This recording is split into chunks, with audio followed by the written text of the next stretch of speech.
I'm Dancing from 2VITI S1GI. The augmented reality apps that I select is Google Translate, and it is categorized as the educations. The interaction dimension that used in these apps are words, visual representations, and times. These apps use the word to represent the button labels, and the visual representation like the graphic elements to present the icons, and times like sound for voice up during the translations. The visual elements like the colors, size, or the words meets the consistency principles. In my opinions, I think that these visual elements are suitable with their functionalities and the purpose.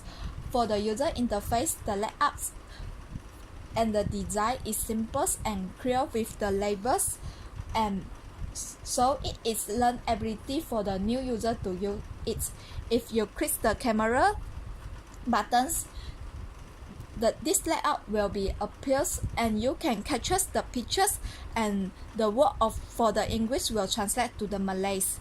And for the handwritings buttons, you just write here, and it will translate the Malays to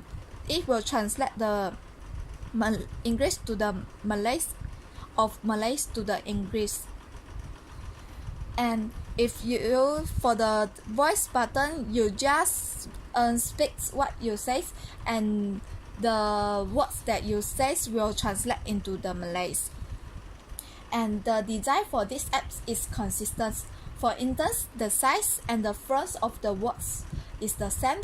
The colors is consistent in these apps like the blue and white, and it has scroll down bar to select the language. And when typing the wrong buttons, then they will the back arrows to returns to the previous pages. You also can download the language, and this language can be used when in the environments that is not connection of internet. And when I switch off my Wi-Fi, and I change the language to be the language to the language that I haven't downloaded yet, and they will apply the message for you are offline using the task.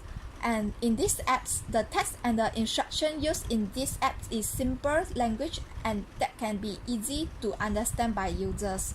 That's all for me. Thank you.